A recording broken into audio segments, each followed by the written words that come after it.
शांति।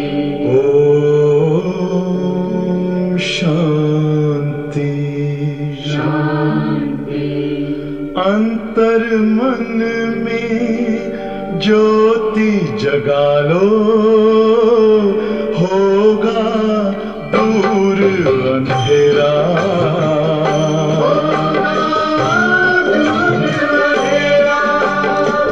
शिव का कर लो ध्यान, आ रहा पावन पुण्य सवेरा।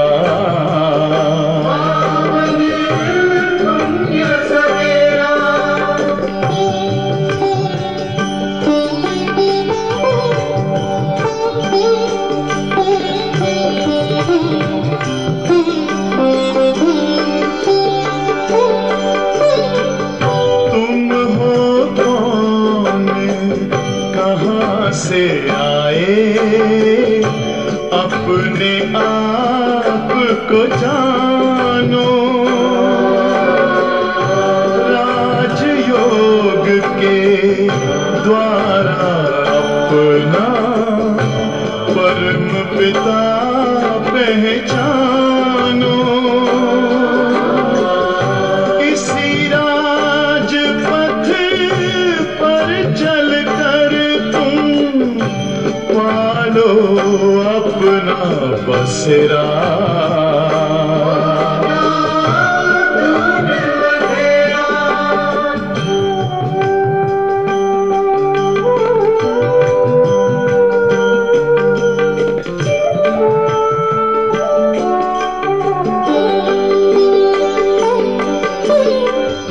तुम हो आत्मा तन से न्यारे, परमात्मा को प्यारे। दिव्य गुणों को धारण करके योगी बनो दुलारे।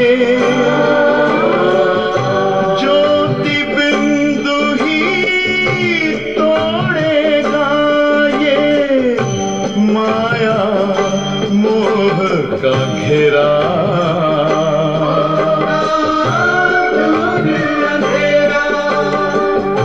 अंतर मन में ज्योति जगा लो, होगा दूर अंधेरा।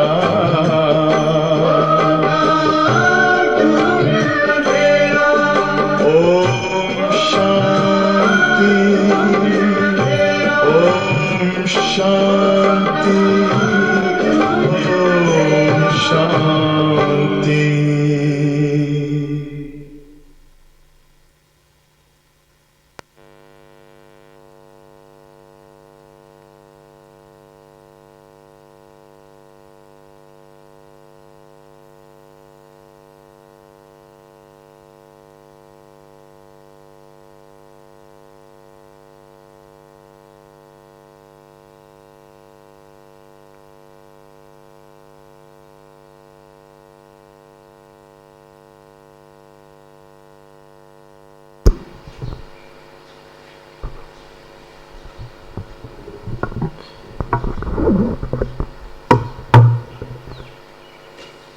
ओम शांति।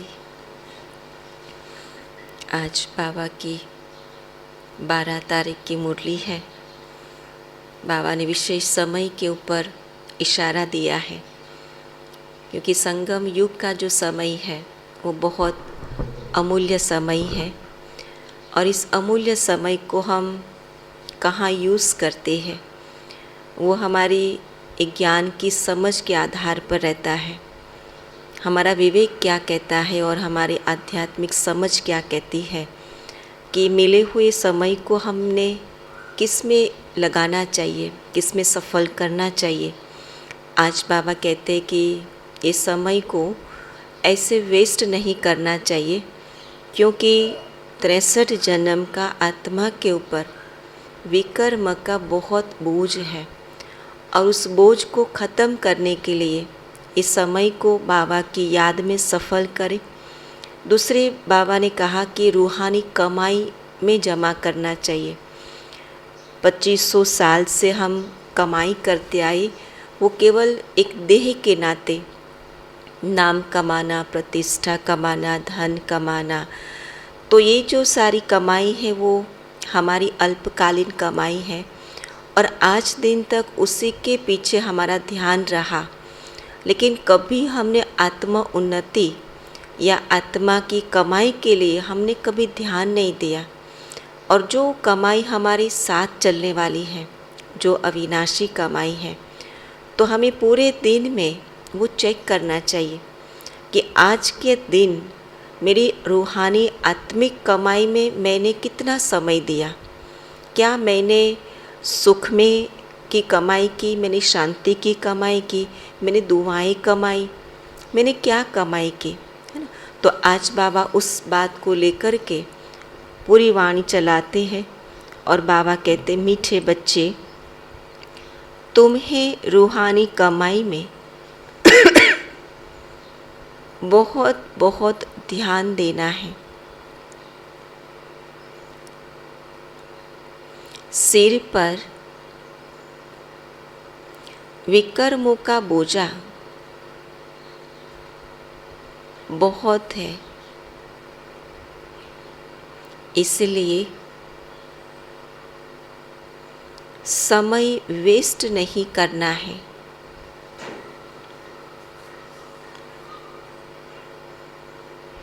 प्रश्न है, जिन बच्चों का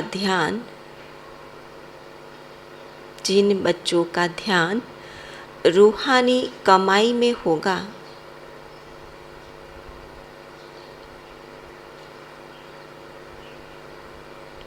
उनकी निशानी क्या होगी?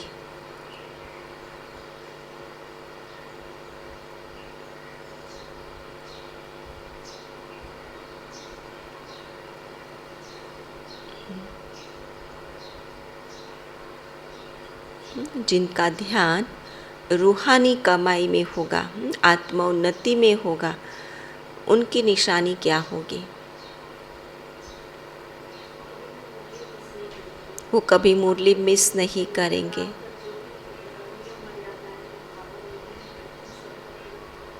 जो ब्राह्मण दिनचर्याएं है, जो नियम मर्यादाएं बनी है, उनका उस पर पूरा ध्यान रहता है कि कहाँ मर्यादा का उल्लंघन न हो, कहीं श्रीमत का उल्लंघन न हो। तो उस पर विशेष ध्यान रहता है कि कहाँ की हुई कमाई अब माइनस में तो नहीं चली जाती। और सदा आत्मिक स्थिति में स्थित रहने का अभ्यास करेंगे। आज बाबा कहते, वह कभी भी जरमुई जगमुई में अपना समय बर्बाद नहीं करेंगे।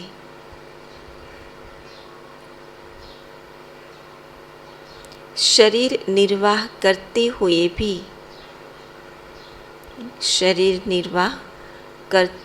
भी रूहानी कमाई में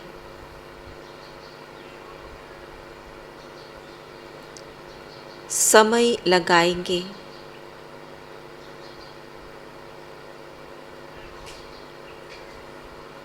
सुबह उठकर बहुत बहुत प्यार से बाप को याद करेंगे।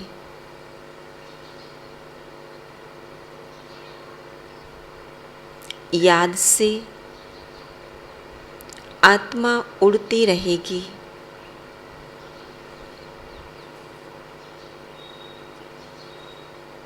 दूसरी निशानी, वह बाप समान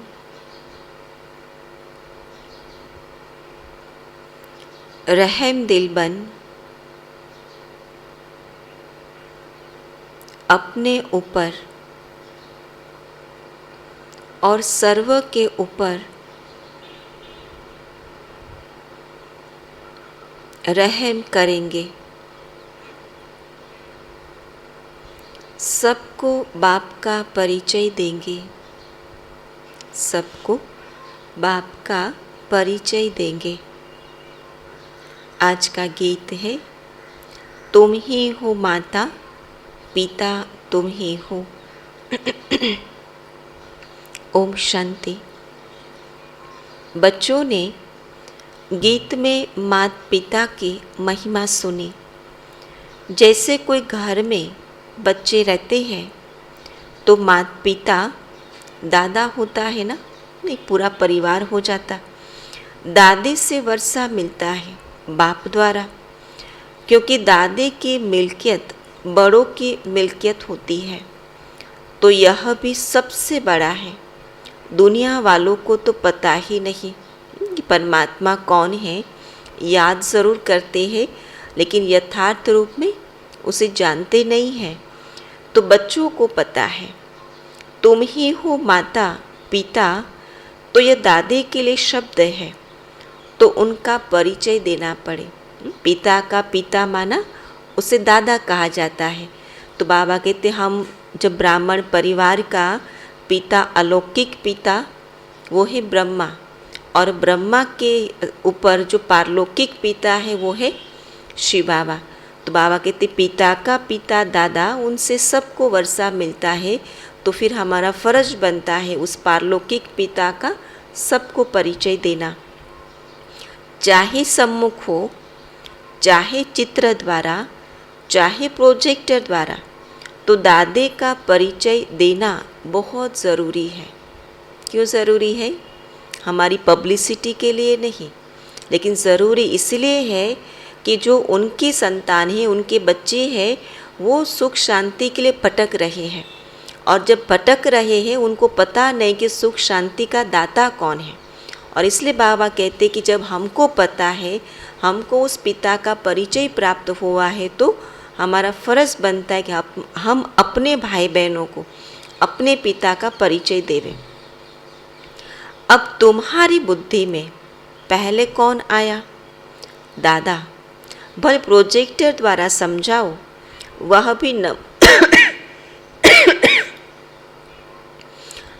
भी नंबरवार चित्र दिखाना है। पहले पहले परमपिता परमात्मा की समझानी देनी है। तो परमपिता परमात्मा से तुम्हारा क्या संबंध है? जिसको 2500 साल से याद करते आए, उनसे संबंध क्या है हमारा? और फिर प्रजापिता ब्रह्मा से क्या संबंध है? तो पहले पहले शिव का चित्र दिखाना चाहिए। फिर है लिखत, जो प्रदर्शनी पर समझाते हैं, वह मैगज़ीन भी बनाते हैं। तो पहले पहले परिचय देना है। गीत में लिखा हुआ है भगवान उवाच, गीता में लिखा हुआ है भगवान उवाच। तो पहले भगवान का परिचय देना चाहिए। तुम सबकी बुद्धि चली गई है ऊपर। जब भगवान शब्द सुनते हैं तो बुद्धि स्वाभाविक रूप से कहाँ जाती है? ऊपर की ओर। बल भावना के हिसाब से भक्ति में कह दिया कि भगवान तो हमारे चारों ओर है, सर्वव्यापी है। पर जब दुख की बात आती है और दिल से भगवान का नाम निकलता, तो बुद्धि जाने अनजाने में भी तो ऊपर की ओर ही जाती है। तो बाबा के तो ऊपर जाती है। सबसे ऊंचा है परमपिता परमात्मा, निराकार शिव बाबा, फिर ब्रह्मा विष्णु शंकर। फिर यहाँ आओ तो जैसे घर में माता पिता और दादा बैठे होते हैं, वह है हद का और यह है बेहद का। ये परिवार, ये हद की बात नहीं, इसमें 3-4 मेंबर्स की बात नहीं, ये तो बड़ा बेहद का परिवार है। चित्र सहित सारी लिखतें होनी चाहिए। फ़र्क भी बताना चाहिए कि अनेक मनुष्य हठयोग सिखाते आए हैं और एक परमात्मा राजयोग सिखाते हैं, जिससे मुक्ति, जीवन मुक्ति मिल रही है। यहाँ है ही एक निराकार परमपिता परमात्मा शिव भगवानुवाच की बात। कोई भी देहधारी मनुष्य की मत की बात नहीं है, या गुरु मत नहीं है, शास्त्र मत नहीं है, लेकिन क्या है? डायरेक्ट भगवानुवाच है ये। जैसे लौकिक माँ बाप दादा बच्चों की बुद्धि में याद पड़ते हैं, हूबहू तुम्हारी बुद्धि में भी ऐसे है कि दादा भी है, बाबा भी है। यह सिर्फ पारलौकिक है, वह है लौकिक। तुमको निश्चय है कि यह है शिव बाबा, हमारा बाप है, तो उनको याद करना चाहिए। समझ तो ये कहती है कि जब वो पारलौकिक पिता मुझ आत्मा का पिता है तो फिर उनको याद करना चाहिए, परंतु बच्चे भूल जाते हैं। समझ कहती है, चाहना भी कहती है, याद करना चाहिए, परंतु भूल जाते हैं। टाइम बहुत वेस्ट करते हैं। वेस्ट टाइम नहीं करना चाहिए, क्योंकि विकर्मों का बोझा सिर पर बहुत है। वैसे फरियाद क्या होती है कि टाइम मिलता नहीं है, टाइम निकालना पड़ता है। हमको स्वयं को ही पता नहीं चलता है कि टाइम कहाँ वेस्ट होता है। तो बाबा कहते आत्मा में खाद पड़ गई है तो लिखना चाहिए परमात्मा कौन है। परमात्मा के चित्र और श्री कृष्ण के चित्र पर घड़ी घड़ी समझाना चाहिए। स्वर्ग और नरक के गोले बड़े अच्छे मशहूर हैं। नरक के गोले पर लिख देना चाहिए कि यह है रावण राज्य, भ्रष्टाचारी दुनिया, और स्वर्ग के गोले पर लिखो कि यह है श्रेष्ठाचारी दुनिया। तो टाइम लिखना चाहिए, स्वर्ग इतना समय चलता, नरक इतना समय। देखो चढ़ती कला उतरती कला का भी चित्र है, क्योंकि उतरती कला में 5000 वर्ष और चढ़ती कला 1 सेकंड में। तो यह जंप हो गया। यह मुख्य बात समझाने की है। फिर है विराट रूप, जिसमें ब्राह्मण चोटी ईश्वरीय संप्रदाय है। ब्रह्मा मुख द्वारा रचा हुआ तुम्हारा ब्राह्मण कुल मशहूर है, सर्वोत्तम है। तो सबको समझाने के लिए यह चित्र बहुत ज़रूरी है, जिसमें सारी आत्मा की कला माना उस स्थिति की बात बताई है। तो वैरायटी धर्मों का जाड़ है, वह भी अच्छा है। बच्चों को स्वदर्शन चक्रधारी बनना है। सब कुछ करते, शरीर निर्वाह करते, क्या होकर के रहे, स्वदर्शन चक्रधारी होकर रहना है। तो चक्र का भी ज्ञान देना है, क्योंकि चक्र कैसे फिरता है। अगर हमारी स्वयं की बुद्धि में रहेगा तो दूसरों को वो चक्र का ज्ञान दे पाएंगे। तो ब्रह्मा सरस्वती का हीरो हीरोइन का पाठ कैसे होता है। तो गोले का भी चित्र बड़ा अच्छा होना चाहिए। बहुत में बहुत 1-1.5 घंटा प्रोजेक्टर दिखाना चाहिए। टाइम भी बा बताते कितना हो, 1-1.5 घंटा प्रोजेक्टर दिखाओ, क्योंकि मनुष्य इन बातों में थक जाते हैं। स्टोरी तो कोई नहीं, यह तो ज्ञान की बात है। तो पहले जब लिखे तब अंदर में आ सके, तो दिखाने के लिए टिकट रखना चाहिए। पैसे वाली टिकट नहीं, बाबा को क्लियर करना पड़ता है कि पैसे वाली टिकट की बात नहीं है, परंतु एंट्री पास हो, ताकि वो इम्पोर्टेंस समझ में आवे। बड़े बड़े आदमियों को तो निमंत्रण दे बुलाना चाहिए, क्योंकि बड़ों बड़ों से ओपिनियन लिखाना है। झुंड के झुंड में कैसे लिखाएंगे और कैसे दिखाएंगे, क्योंकि समझाना भी है। इसलिए पहले पहले बड़े आदमियों को बुलाकर लिखाना है, फिर जनरल कर देना चाहिए। प्रदर्शनी में भी ऐसे, तो प्रोजेक्टर में भी ऐसे, मैगज़ीन में भी इन अच्छे अच्छे चित्रों को बनाकर साथ साथ समझाने लिखो, फिर किसी को प्रेजेंट दे देना चाहिए। बाबा सेवा की ये सारी भिन्न भिन्न युक्तियाँ बताते हैं। फिर बाबा कहते हैं हठ योग और राजयोग का कॉन्ट्रास्ट भी अच्छी तरह लिखना चाहिए। हठ योग भी एक प्रकार की हिंसा है। माना जिसमें दुख कष्ट पहुंचता हो वो हिंसा मानी जाती है। तो बाबा कहते हठ योग भी एक प्रकार की हिंसा है जिसमें कष्ट है, क्योंकि शरीर को कष्ट देते हैं, तकलीफ देते हैं। तुम्हारा यह है अहिंसक योग जो अति सहज है। जो अति सहज है वो कैसा लगता है? अति मुश्किल लगता है ना? क्यों? क्योंकि स्मृति ही अपनी आत्मिक नहीं बनी रहती, तो जो अति सहज है वो फिर अति मुश्किल में ट्रांसफर हो जाता है। तो बाबा कहते चलते फिरते बाप को याद करते रहो। न हाथ एक स्थान पे लगाना है, न पाँव एक पाँव पे खड़े रहना है। कोई भी प्रकार का शारीरिक कष्ट नहीं है इसमें। इसमें जो कोई बात हो तो केवल बुद्धि की बात है और श्रेष्ठ स्मृति की बात है। जो कर्म करते श्रेष्ठ स्मृति में रहता, आत्मिक स्मृति, परमात्मा की स्मृति, तो वो सहज योग हो जाता है। तो बाबा कहते कई तो शरीर की तंदुरुस्ती के लिए क्रिया करते हैं, वह कोई फिर परमात्मा से नहीं मिलते। हठ योग को भी योग कह देते हैं।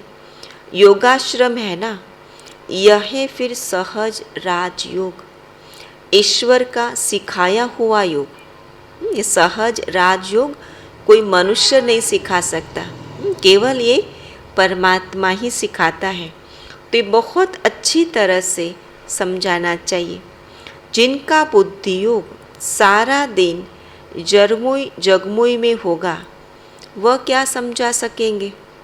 जरमुई व्यर्थ वाहियात बातों में, जग की बातों में, परचिंतन की बातों में होगा, देह के संबंधित व्यर्थ बातों में होगा, वो क्या समझाएंगे? जिनकी बुद्धि में होगा कि सर्विस करनी है, वह करेंगे। 8 घंटा धंधा किया, फिर यह कमाई करनी चाहिए।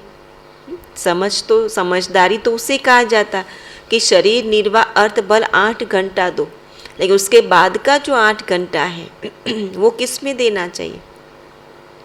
वो फिर रूहानी कमाई में लगना चाहिए। यह है रूहानी कमाई। तो इस कमाई में बहुत ध्यान देना चाहिए। योग में बहुत प्रैक्टिस करनी चाहिए। किस में? जैसे समय मिला तो किस में सफल हो, तुरंत योग में बैठ जाए। चाहे 5 मिनट का टाइम मिला, 10 मिनट का टाइम मिला, ऐसे ही बैठे रहे, उससे अच्छा है कि हम अपने आत्मा की कमाई करें, प्रैक्टिस करें। सुबह उठ बाप को बड़े प्यार से याद करना चाहिए। जिनको बाप 1-2 नंबर में रखते, वह भी याद नहीं करते हैं। भाषण में बहुत अच्छा कर लेते हैं, परंतु याद में नहीं रहते। आत्मा तो याद से ही उड़ेगी, ज्ञान से थोड़ी उड़ेगी। ज्ञान से खुशी मिलेगी, लेकिन आत्मा उड़ेगी नहीं। सत्व उड़ना माना बोझ से हल्का होना, सत्व प्रधान होना, पवित्र होना, वो केवल बाबा की याद से होगा। ध्यान में भी याद से ही जाते हैं।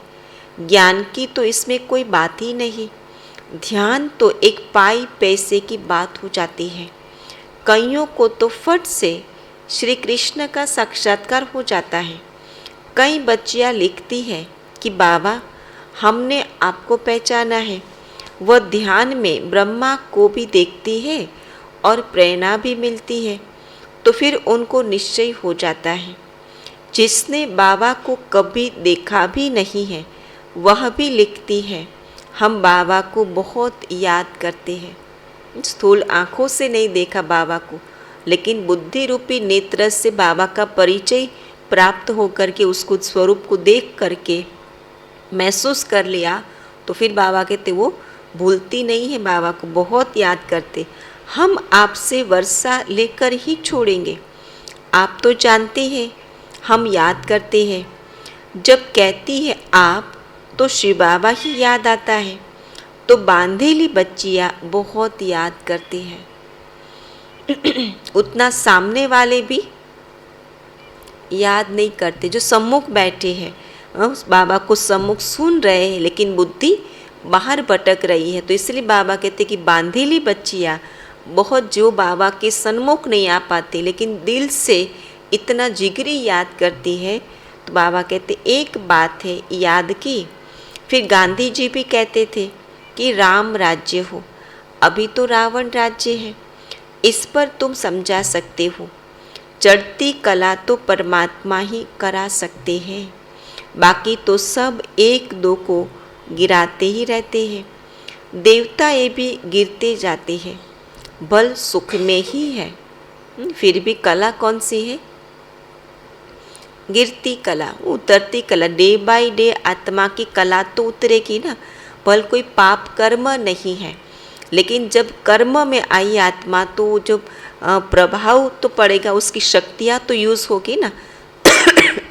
इसलिए बाबा कहते एकदम भागते समय कैसे जू की तरह गिरते जाते हैं, पता नहीं चलता। बहुत उसकी गति होती बड़ी स्लो होती है, क्योंकि ड्रामा भी जू के मिसल चलता ही रहता है। तो चढ़ती कला एक के ही द्वारा होती है। समझाने के लिए प्रोजेक्टर बहुत अच्छा है, सेंटर भी बहुत बढ़ते जाएंगे। बाबा कहते हैं कि हर एक भाषा में स्लाइड्स बनाते जाओ। पहले तो प्रोजेक्टर होते थे ना, तो स्लाइड्स बनाई जाती थी और उस पर समझाते थे। बाबा कहते हर भाषा में समझाओ, परंतु काम करने वाला ऐसा कोई है नहीं। बाबा युक्ति तो बता देते हैं, परंतु काम करने वाला चाहिए तो सर्विस बहुत बढ़ सकती है। बच्चों को अपने भाई बहनों पर बहुत रहम करना चाहिए। बाबा रहम दिल है ना। मेरा आना भी भारत में ही होता है, और जगह आना मेरा नहीं होता। शिव जयंती भी भारत में मनाई जाती है, परंतु जानते ही नहीं है। क्या नहीं जानते? कि भगवान भारत देश में आता है। समझो क्राइस्ट की जयंती मनाते हैं तो उनके कर्तव्य को जानते हैं, परंतु शिव का कर्तव्य नहीं जानते। वही पतित पावन है। भारत बड़े ते बड़ा तीर्थ है। गीता में श्री कृष्ण का नाम डालने से इतने बड़े तीर्थ भारत की महिमा गुम हो गई है। देखो मोहम्मद गजनवी ने मंदिर लूटा था। अगर उनको ये मालूम होता कि यह हमारे बाबा का मंदिर है तो लूटते थोड़ी। अगर वो पहचानता शिव को तो थोड़ी उनको वो लूटता। अल्लाह के मंदिर को कौन लूटेगा? जिसने स्वर्ग की स्थापना की। अगर शिव बाबा को जाने तो कभी मंदिर को हाथ न लगाए। भल व शिव को माथा टेकते हैं, परंतु जान गए तो कभी न लूटे। सिर्फ गीता में श्री कृष्ण का नाम डालने से यह सब कुछ हुआ है। गीता खंडन होने से देखो क्या हाल हुआ है। अगर शिव का नाम होता कि वही गति सद्गति दाता है, यह एक की ही महिमा है। अगर वह न आता तो पावन कैसे बनते? भारत को कैसे स्वर्ग बना सकते? यह गुप्त बात है ना। जानते हैं हम दुर्गति में थे, अब यहाँ बैठे हैं, परंतु जा रहे हैं। बच्चों को बहुत खुशी होनी चाहिए कि हम अपने लिए राजा स्थापन कर रहे हैं। किसके लिए कर रहे हैं? अपने लिए कर रहे हैं। ब्राह्मण परिवार के लिए नहीं, बाबा के लिए नहीं, लेकिन हम स्वयं के लिए अपनी राजाई स्थापन कर रहे हैं। तो औरों को भी रास्ता दिखाकर प्रजा बनानी चाहिए। बड़ी मेहनत करनी चाहिए। किस बात पर? अपनी राजधानी स्थापन करने पर, है ना। सेवा में मेहनत करनी चाहिए। है बहुत सहज, सिर्फ बाप और वर्षे को याद करो, स्वर्ग को याद करो। यह तो नरक है। हम सो का अर्थ भी बाबा ने समझाया है। हम सो देवता, हम सो क्षत्रिय, सो वैश्य और शूद्र बने। और कोई तो इन सब बातों को समझते नहीं। तो विराट रूप में यह समझाना है कि हम सो देवता थे, फिर हम सो क्षत्रिय बनते हैं। अभी हम स्वर्ग में गए कि गए? ये तो 5000 वर्ष का साइकिल है। 100 साइकिल पूरा हुआ, चक्र पूरा हुआ, अभी हम जाएंगे स्वर्ग में। बहुत लोग पूछते हैं कितनी देरी है, स्वर्ग में जाने की देरी कितनी है? क्या बताएंगे? बाबा कहते कि तुम अब तैयार कहाँ हुए हो? कितनी देरी है? बस आपकी ही देरी है। जब आप तैयार हो जाओ तो बस कल स्वर्ग है। बाबा कहते तुम अब तैयार कहाँ हुए हो जो स्वर्ग में जा सको? ड्रामा तो बना हुआ है। जितनी जितनी स्थापना होती जा रही है तो विनाश ज्वाला भी धीरे धीरे बढ़ती जा रही है। धर्मों में झगड़ा शुरू होता जा रहा है। पहले पार्टीशन थोड़ी था। तुम जानते हो पहले एक देवता धर्म था। गीत है ना, आप मिले तो हम स्वर्ग का राज्य योग बल से ले रहे हैं। बाहुबल से कोई ले नहीं सकता। उनके पास बाहुबल है। रशिया अमेरिका आपस में मिल जाए तो सारा राज्य ले सकते हैं, परंतु ऐसा होता नहीं है। जब देवताओं का राज्य है तो वहाँ कृष्ण बौद्धि नहीं होते। अब देवता धर्म की स्थापना हो रही है। भारत अविनाशी खंड है। बाप भी यहाँ आए हैं ना। ड्रामा में ऐसे ही है कि योग बल से राजाई मिलती है। बाहुबल से किसी को राजाई नहीं मिलती। भारत का प्राचीन योग मशहूर है, परंतु योग सिखाया किसने और कैसे वह नहीं जानते। श्री कृष्ण ने तो योग नहीं सिखाया, परमपिता परमात्मा ही योग सिखला रहे हैं। यह कितनी अटपटी बात है जो बुद्धि से खिसक जाती है। कई तो जानते भी छोड़ देते हैं। तब बाप कहते हैं समझदार देखना हो तो यहाँ देखो, और महामूर्ख देखना हो तो भी कहाँ देखो? तो भी यहाँ देखो, दोनों यहाँ है। समझदार वर्षा लेते हैं और मूर्ख जो बेसमझ है वो वर्षा छोड़ देते हैं। बेसमझ छोड़ देते हैं, स्वर्ग का वर्षा गंवा देते हैं। तो महान मूर्ख महान सुजान देखना हो तो यहाँ देखो। स्वर्ग में वह भी जाएंगे, परंतु प्रजा में जाएंगे। तुम जानते हो सूर्यवंशी चंद्रवंशी प्रजा कैसे बनती है? बाप की गोद यहाँ मिलती है। कहाँ? यहाँ जो संगम पर मिलती है। मूल वतन में गोद का हिसाब नहीं है। वहाँ तो ज्ञान ही नहीं है कि मैं कहाँ बैठा हूँ। ये परमात्मा की गोद की जो अनुभूति है ना, वो कहाँ है? यही समय पर है, संगम पर है। बच्चा जब पैदा होता है तो गुरु की गोद में देते हैं। समझते हैं कि गुरु की गोद में नहीं गया तो दुर्गति को पाएगा। छोटे बच्चे को भी गुरु करा देते हैं। गुरु बिगर गति नहीं, ये गुरुओं ने समझाया है। पता नहीं कब शरीर छूट जाए, और इसलिए आज पहले के ज़माने में वानप्रस्थी के समय वो गुरु किया करते थे, और अभी जन्म से बच्चा पैदा होता है और बचपन से ही गुरु करते हैं। तो बाबा कहते यहाँ तीनों कंबाइन है। बाप भी है, टीचर भी है, तो गुरु भी है।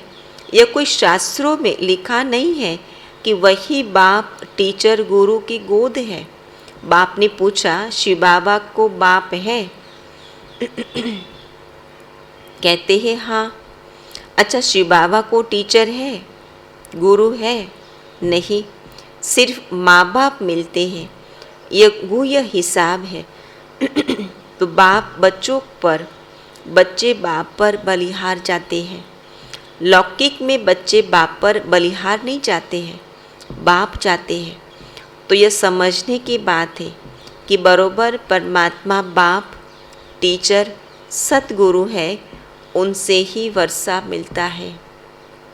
अच्छा, मीठे मीठे सिक्के लधे बच्चों प्रति माता पिता बाप दादा का याद प्यार और गुड मॉर्निंग। रूहानी बाप की रूहानी बच्चों को नमस्ते। हम रूहानी बच्चों की को याद प्यार गुड मॉर्निंग और नमस्ते। आज की धारणा क्या होगी? सब कुछ करते हुए स्वदर्शन चक्रधारी होकर रहना है। रूहानी कमाई में अपना समय सफल करना है। जरमुई जगमुई में अपना समय वेस्ट नहीं करना है। अपने रूहानी भाई बहनों को बाप का परिचय देना है। रहम दिल अपने ऊपर भी बनना है और सबके ऊपर भी बनना है।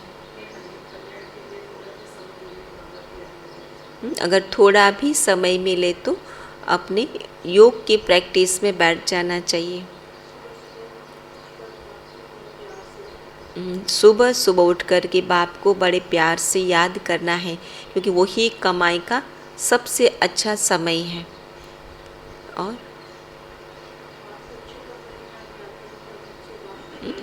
बाबा ने बहुत अच्छी बात बताई। बाबा ने कहा कि लौकिक में बच्चे बाप पर बलिहार नहीं जाते, लेकिन बाप बच्चों पर बलिहार जाते हैं। लेकिन संगम की रीति में बाप बच्चों पर भी बलिहार जाते और बच्चे भी फिर बाप पर बलिहार जाते हैं। पहले पॉइंट है स्वदर्शन चक्रधारी बनना है।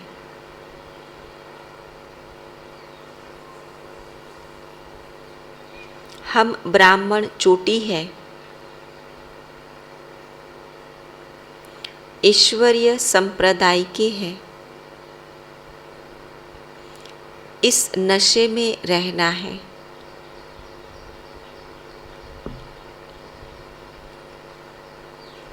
दूसरी पॉइंट, अपना समय बाप की याद में सफल करना है।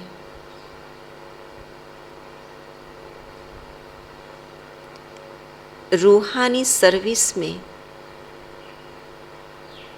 बिजी रहना है।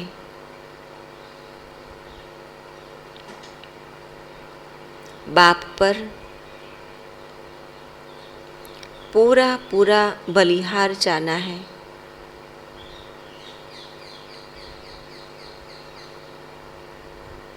वरदान है एक रस स्थिति के आसन पर मन बुद्धि को बिठाने वाले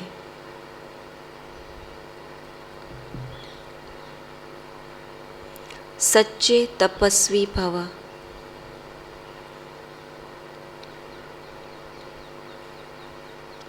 विस्तार है तपस्वी सदा आसनधारी होते हैं।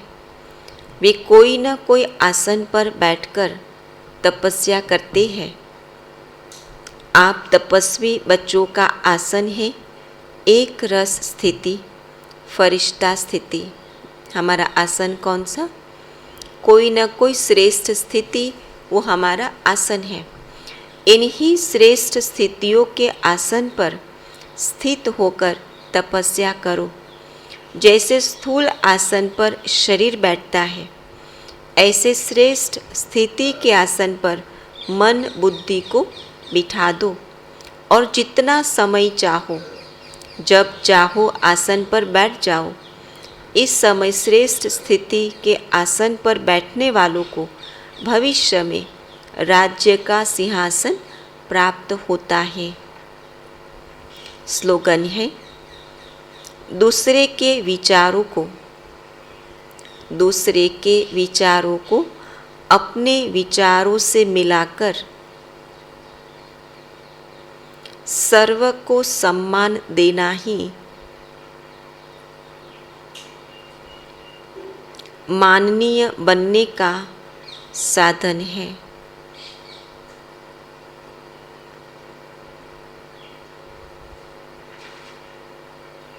आज का सम्मान रहेगा, मैं आत्मा श्रेष्ठ स्थिति के आसनधारी हूँ।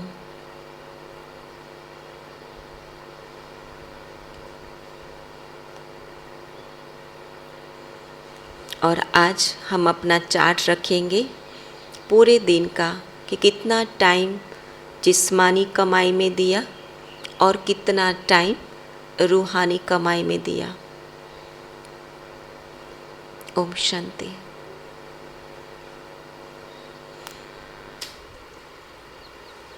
बाकी तो आज बाप दादा के मिलन का दिन है, तो सभी विशेष भाई बहनें जो टेलीग्राम पर भी सुन रहे हैं वो भी अपना टाइम निकाल कर विशेष बैठे, है ना, ये अपनी स्थिति बनाने के लिए। 5 बजे सूरज भाई का भी तो क्लास शुरू होता है, तो 5 से 6 बजे तक उनका क्लास रहता, उसके बाद फिर आधा घंटा योग चलता और फिर बाबा की रिवाइज मुरली चलती है। सेंटर पर भी तो 5 बजे शुरू हो जाएगा। तो जो भाई बहनें सेंटर पर आकर के सुनना चाहे, योग करना चाहे, तो सेंटर पर आवे तो बहुत अच्छा है। लेकिन अगर नहीं भी आ सके, सरकमस्टांस ऐसा ही नहीं भी आ सके, तो अपने अपने स्थानों पर बैठ कर के अवश्य योग लगाई, स्थिति बनाई और बाबा की मुरली सुने। ओम शांति।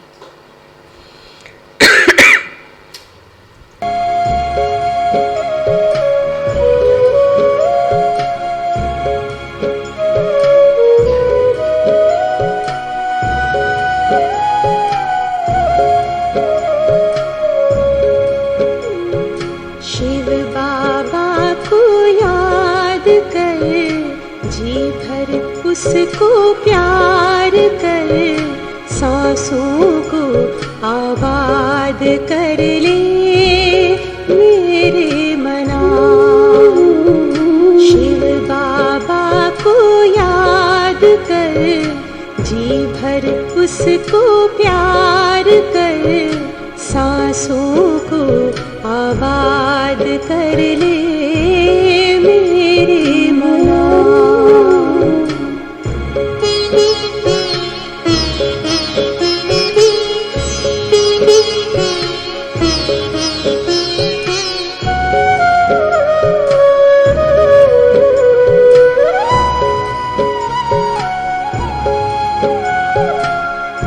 आया है लेके झूमती बहारें, रिमझिम बरसती स्नेह की फुहारें। रंग निराला है, रूप सलोना,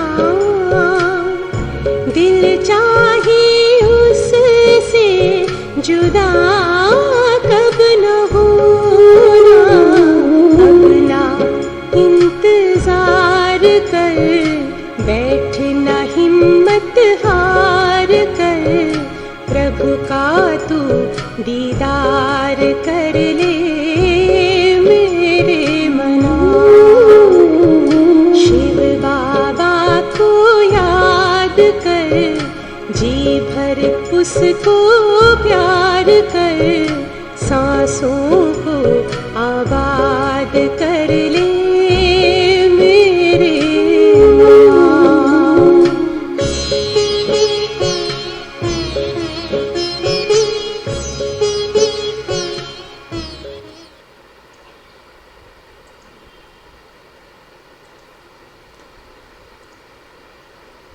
ओम शांति।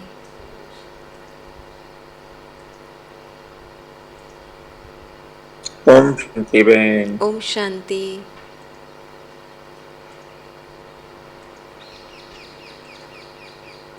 शांति बेन। ओम शांति। ओम शांति। ओम शांति। ओम शांति। ओम शांति। ओम शांति। ओम शांति। ओम शांति। ओम शांति। ओम शांति दीदी। ओम शांति।